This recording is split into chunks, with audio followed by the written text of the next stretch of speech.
Ciara Metcalfe joins us from her beachside apartment. How are you, Ciara? I'm really good. How are you? Good, thank you. Hey, listen, a bit of a break during the summer. How did you go? Recharge the batteries, or are you still running clinics? No, I've stepped away a little bit from my individual coaching. I'm working away full time. My visa's changed, which is great. So just concentrating on the Wynnum girls then on a Monday and Wednesday night and at the weekend. All right, wonderful. Let's go back to the T20 competition. Not our best. We did a lot of good things, but not all the time.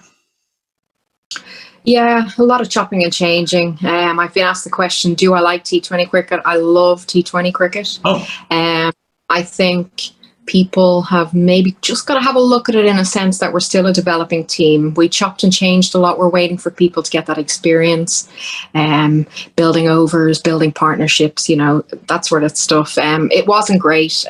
We learned a lot from it, and I think we certainly have more of a 50-over team, if I'm being honest. But it didn't reflect on maybe what the calibre of player we have, because I think we were better than that, but we didn't show it. So. All right. In contrast, second grade are really flourishing. Yeah, they are. They're doing really good. I think it's carefree. They're just going out there and, putting their best foot forward each week. Belinda and Mark and everyone who's been around there are doing a great job with that group. They're really enjoying it, which is good, and learning a lot as they go. What do you put that down to? You said it straight away, just going out there and having fun, because there isn't any pressure from below them, is there? Like, there's no one pushing for their position, so they just relax playing their cricket. Well, it has chopped and changed a little bit. Like, we've used 24 players on the first grade. We've used 19 this year on the second grade. A good chunk of them, which I actually didn't think would play or feature in the second grade, have actually come up and they've really, owned it. They're still quite young. We're very aware of that, and we want to let them grow. But by no means are they out of their depth, and they're being managed through that as well. So it's good. Yeah, a good example of that is Grace Collins. Yeah, exactly. So she came down to us from Sunshine Coast, a very good, developing young kid. She's a great character as well. So she's a great addition to Wynnum this year. Yeah. All right. Last weekend, a good win for first grade against the Hornets. You're up against UQ, which you've always seemed to do quite well against. So there's no reason why we can't finish the season off with a flurry and ruin it for other clubs. I know, that's it. Like, we've won a lot of one half of a game. Yeah. We need to build it and really, push forward. Last weekend, I think it was more like a, end of preseason, the first game out in the paddock, for the first time in a while. We played good test cricket, and we got over the line. But a win's a win. People got time out in the middle, and we got a long day in the office, but it'll set us up for this weekend, hopefully. Well, you batted something we've spoken about before, and I spoke with Chelsea Garn about this as well, is patience. She did that last weekend against Ipswich and grinded out a win, 8 wickets down, a bit nerve-wracking, but you got the job done. So I think the secret for the women's side has been, one problem's been solved with batting the 50 overs, but we're not getting out of the blocks early in the power play to create a bigger total, maybe. That's it, and they're learning their game. Yeah. Situation, shots, partnerships. And again, we have chopped and changed a lot because we're trying to still find the winning format in this team, because, the consistency isn't there. But it's happening, and we have to be patient. We're definitely, we've got better every year. We're in a better kind of position in the league this year, the same at the second. So there's a lot of good stuff happening. We just have to keep being patient. And I've no doubt in the coming years, Wynnum will be certainly, a team to watch.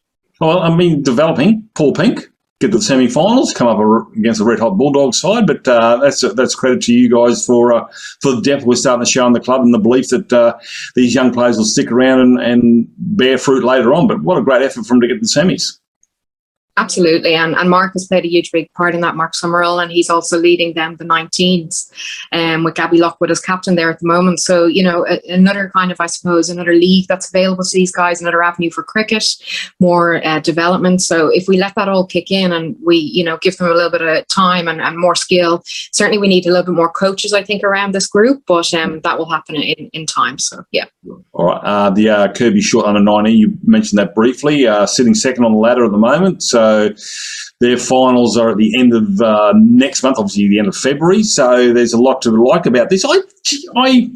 I think things are going really good in the women's program. I think, Ciara, you should take a little bit of credit. You're passing it off to a lot of other people. You've been there and started this. You created this monster. Now we've got four quality sides. Our first grade side are winning games and getting close to winning games. And as you said, in a couple of years' time, that will bear fruit. But good on you for sticking with it. And I think the She-Eagles are going really well. How long have you been here now, Ciara? Is this your fourth year? Fourth year, and when COVID kicked off, I stayed here. So I need to get home next summer and see my family. So when I say next summer, I mean my summer, Europe summer. Yeah. Okay. How's your mum? Is she still at the airport? No, she's retired. Oh, okay. All right then. Yeah. So, well, you'll be good to go and see them. But no, I think the hair looks good. The tan, well, you're going to have to do something about that before you get back to the aisle. See how you go. What do you expect out of the remainder of the season, mate?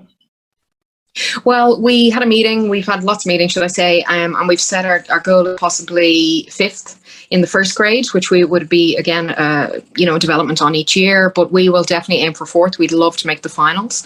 And the second grade are sitting in the top 4, and they just want to maintain that and want to go to the final. So, we need to work really hard. As we've said, we've got like 6 or 7 mini finals each, and we've got to put our best foot forward and go for it.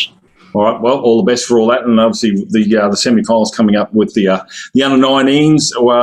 Hopefully we can get that over the line. Ciara, all the best, and we'll see you before the end of the season goes out. Yeah, and I really think a tattoo. You need to go back home with a tattoo. No, I'm too old. What? No way. Maybe John just here, or Wynnum. Yeah. Or I met Migaloo. Me? Okay, I'll think about it. All right.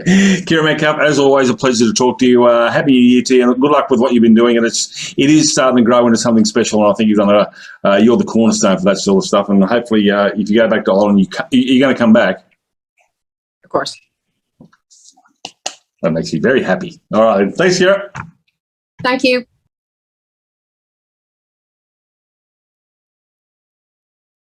Yeah, and I thank my hairdresser for helping with my grey hair, because my hair has changed colour over this process, and it's not looking too bad there, but brown and blondie.